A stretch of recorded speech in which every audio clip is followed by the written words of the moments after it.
talk today, for some of you don't know, I'm going to talk a little bit about frequencies.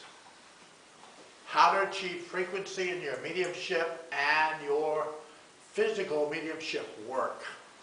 So I'm going to give you kind of an idea of how that works, so you can actually do it in your own space. So you don't really need a whole large group. You can do it in your own personal space through frequency. When you were born on this earth plane, you were born here with a frequency. Yours is different than anybody else's. And as you progress on this earth plane, you increase that frequency about what you do. So the frequency might not be as when you were born. If you're older now, frequency probably has changed. These are things that you have brought into your life.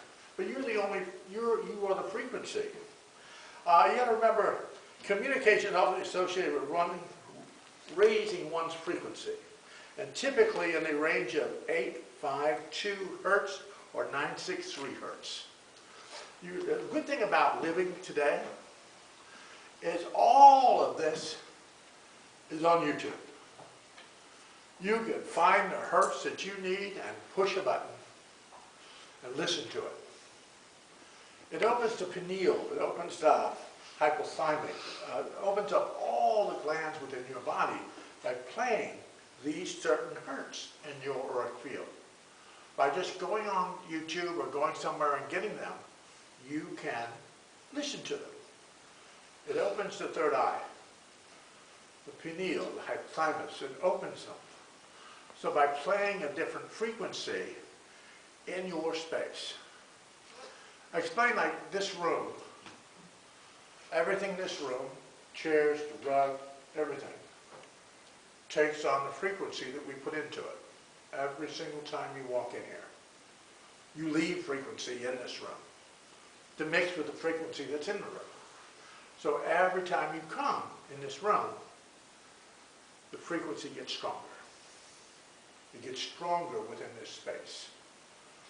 In this space. I have to tell you, when I used to sing, not professionally, but I used to sing pretty well. But every time I would sing on platform, or do a large play, or do a large production, every time we came on stage to do that production, the energy got stronger. Every single time. So every time we did a play, or we did some kind of show, and put it on, things would get stronger. So you have to realize that white light is actually associated with divine white light. It's the white noise from the TV sandwich that got static. It's the white noise. It's divine noise. There's also pink. There's also pink light, or pink noise, which is like water, wood sounds. Especially if you're going to be sitting in a space for a long period of time. The pink noise works really well. You just play like sounds of nature, water running, birds and different things. Because when you're sitting in a space for a while, and usually I always tell people when you're sitting for a seance, you're listening to manifest spirit. It should be 20 minutes. Half hour, 20 minutes, that should be it. Unless you start having something going, but usually about 20 minutes something should be happening. If nothing's happening in 20 minutes, close it, come back the next time you come, do it again, until you start getting manifestations within the room. You know, most people back in Victorian days wore white. White pants, white shirt, white shoes, they were white. White was two things. It was a divine color to bring in the divine. But there was a method because of the white, because if you were sitting in a darkened room with other people, people could make out your outline because you were in white. So you didn't move around the room. They could see you. They could have a connection to your vibration. That's why a lot of people dressed in white, loose clothing, natural fabrics, different things had the vibration or the frequency to do that. So when you're sitting at home, sitting in your space, your personal space, play music long before you get in there. As I said, you have it on YouTube. You can just punch in the hertz that you want, place it in the room, let it play for about at least a half hour before you even enter the space. When I do seances, I told him this morning, I do seances, I have a lot of recordings of the Gaithers. Bill and Gloria Gaither. They have a lot of religious music, old hymns, and I play them. Spirit loves old hymns. They love people singing the old hymns. So I play that in my seance room before I invite the people in to sit.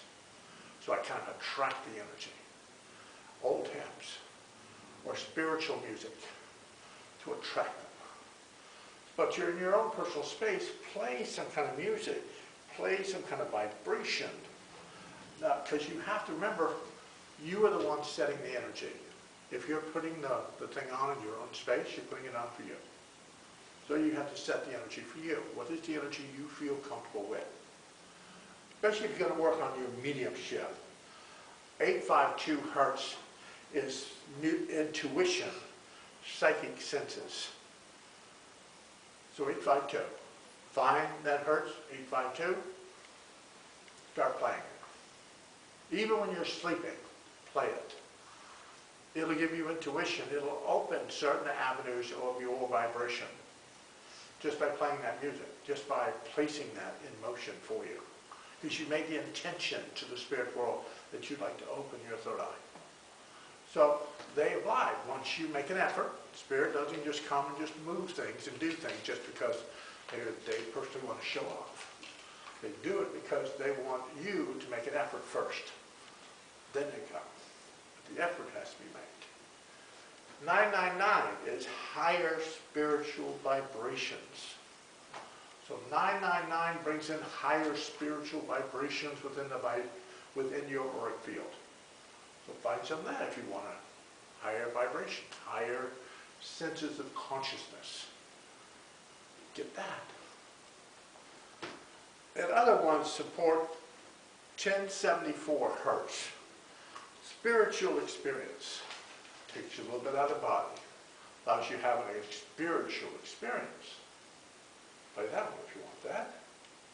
1152 if you have things going on in your health. Vibrations in your life. 1152. 1152 brings purification. Clears your vibration. Cleans the energy field. So, those work very well. Number 852 has been cited for the core frequency for awakening intuition. 999 used to connect with higher spiritual vibrations and spiritual guides. 741 is used for expanding awareness, awakening intuition, and cleansing out negative energies. So if you're negative, good one to play in your vibration.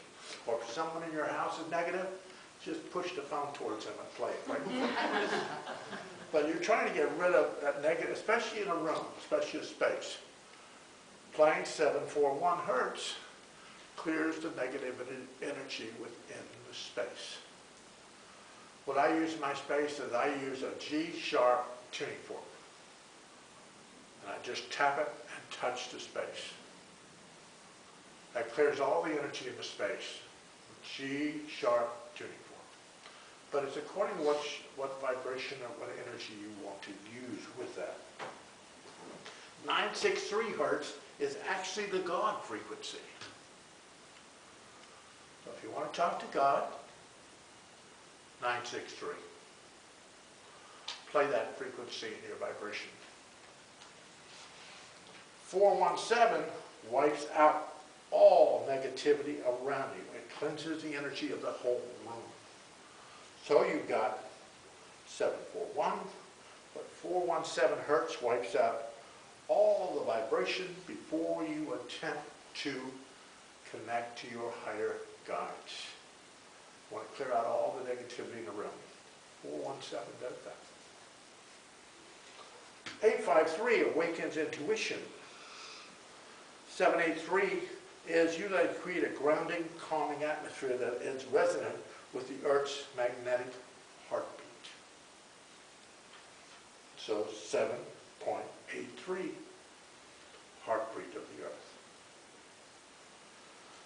111 is called the holy frequency. The holy frequency.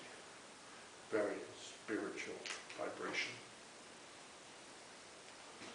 We have to remember, as practitioners, as workers in this vibration, healers, whatever we do, we work at a frequency in our vibration. So we have to raise that. And I've told people before, when you enter this airplane, you enter this vibration with a voice that you speak out. A lot of us will play games with spirit and try to talk to spirit through our subconscious. We'll say something inward. Never say it outward, inward. But it has to go through all your filters. By the time it gets out to the spirit world, spirit has no idea what you asked for. So when you have in your personal time, your personal space, speak out to spirit. Say something out loud. You know that everybody in the spirit world will stop and listen, that is assigned to you, that has a connection to you, will stop and hear the vibration of your voice, and they will stop and listen. They will listen to you. But you have to speak out to them. Speak. That's why in readings, we want you to say something to us. Just kind of make an effort that we're talking to you.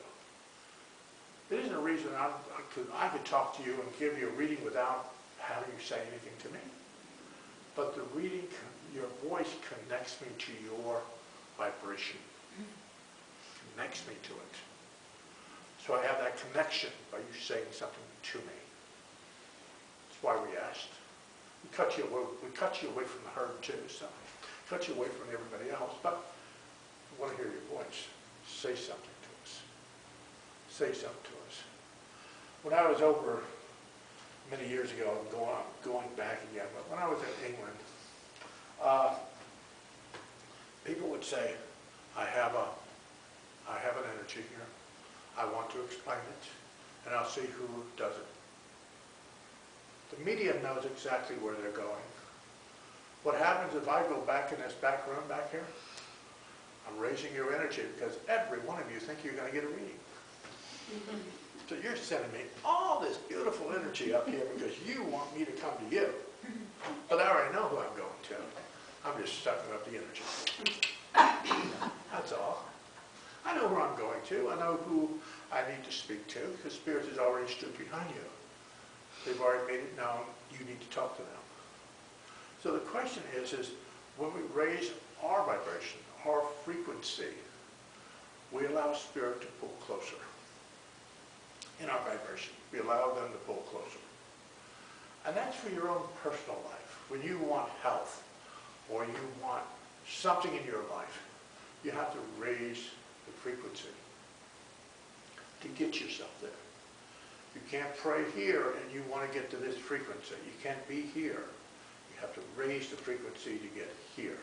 And that's through music. That's through playing music in the room. That's by doing things in the space to raise your vibration. And by playing all these hertz in your vibration, you get a chance to raise yours without having to do a lot. You make the intention to play the music. The music, in turn, will increase your frequency. And in spirit, will pull up close to you and give you the information. Some people I deal with are here, but they're trying to get here. But they don't want to make the effort to get here. They just want Spirit to come here. Spirit doesn't do that. They'll want you to make some kind of effort to get to them. Effort. I've been doing readings most of my life. I tell people I was standing on a stump when you could stand on a stump at Lilydale at 5 years old. I gave readings from the stump at 5 years old at Lilydale. So I know, can't get to the stump anymore. Not really a stump, it's a twig, but it's there. But back in the day, you used to stand on the stump. Used to be there. I've given readings at Camp Edna, all these other camps. I used to give readings when I was young. So I knew every place had its own frequency. Lilydale has its own frequency. This church has its own frequency. Casadega has its own frequency. Every spiritual center has its own frequency. So when you work from different places as a medium or as a practitioner, I have to center myself to be with the frequency that I'm coming into. I have to be there. You have relatives that some are full crazy, some are half crazy. But you have to adjust your energy field when you walk in. You have to adjust it.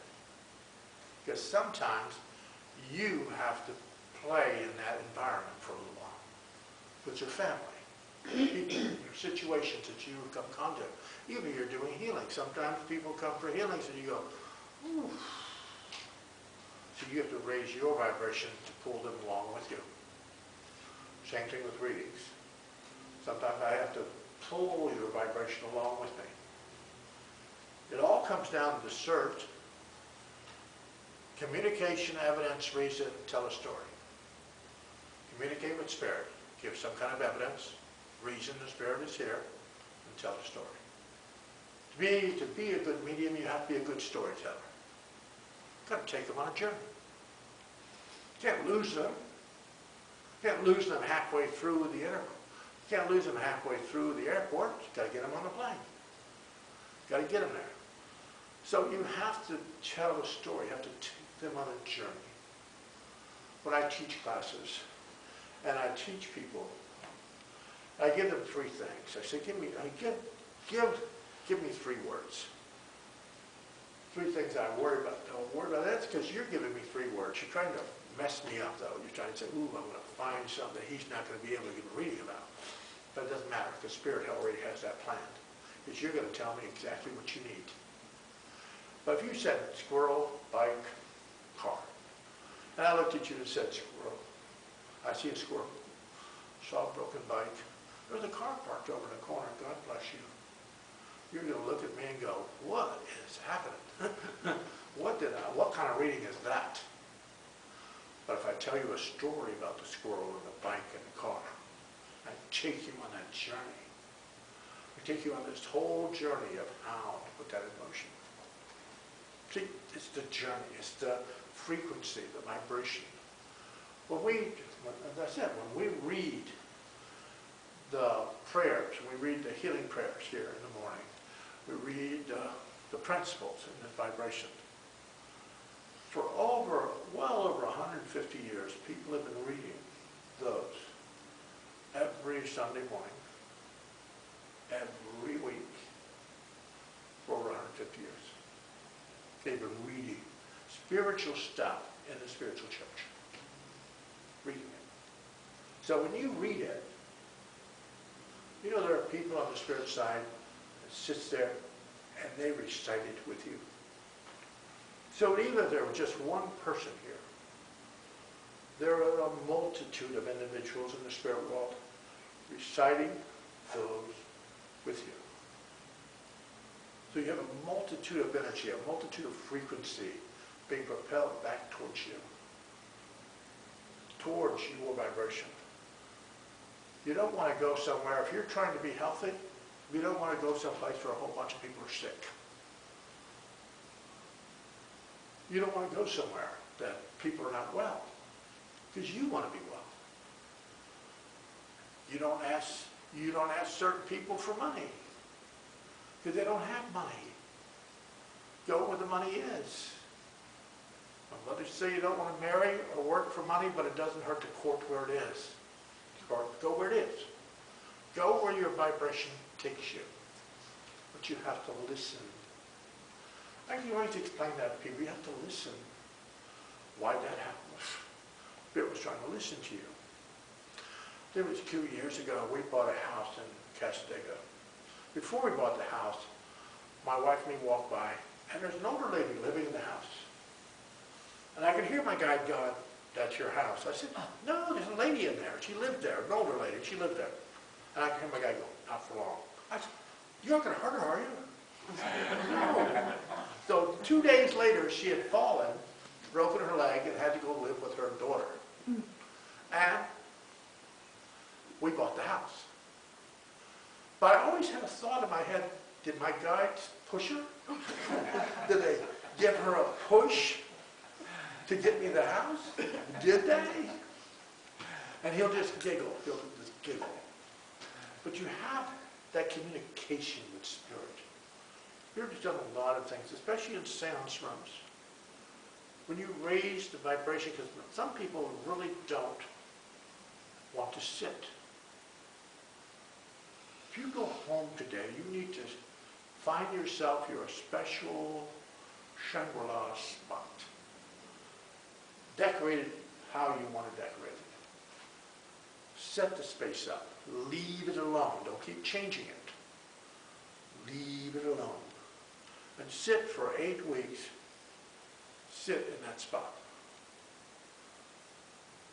Back in the day, people dressed in white, Victorian seance, dressed in white, came to the event, and they would meet for 8 weeks to bring physical phenomena.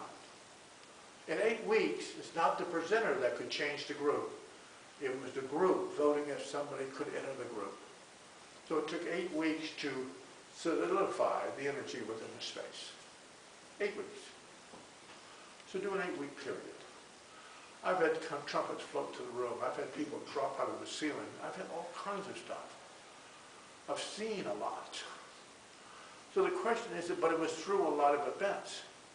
My mother sat in trumpet seance for over 16 months before they got the trumpet to move. 16 months of concentration on that trumpet before they got it to move. So it takes time for Spirit to show themselves. They just don't appear just to appear. They appear to save you because you've done something stupid, but they just don't appear just to appear, just to make you happy. So they want you the effort to sit. There's a chain. If all of us join hands here in this room, we're going to commit, we're going to focus ourselves on a chain of energy. All of our frequencies are going to mix together. Some of our frequencies could be different, not exactly the same as everybody else's, but once we sit in a group and we are sitting there for the purpose of connecting to Spirit, our frequencies will join together and make a stronger frequency, a stronger vibration for us to be part of.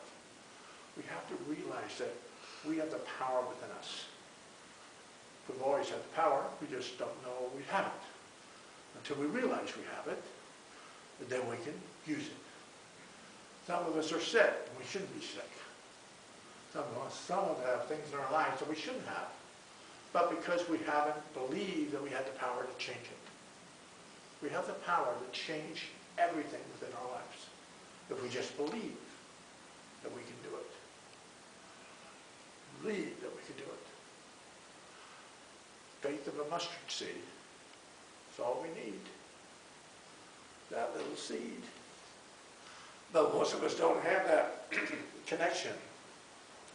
See, white is the traditional choice of divine white light.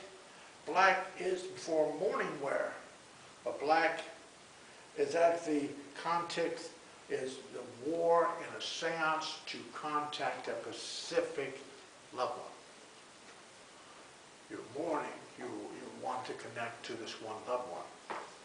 You wear black. And purple signifies spiritual power. It opens the intuition. So you wear purple a lot. You got purple, intuition. Colors have a vibration. Colors are through flower readings, which are psychic. We do all kinds of different types of reading. I explain to people, you wore what you wore today, not because it was the cleanest thing in the office. It's what you put on, what you felt your work field was. Yes, I look good today with this. It's my color is. And intuitively, you know what your color is. So you put on what you think would look best on you today. By what you wear, I can tell you about your life. Just about what you put on today. That's what you decided to wear today. But that's all psychic. Just by your energy field and what you put on the day, I could give you a psychic reading and change your life.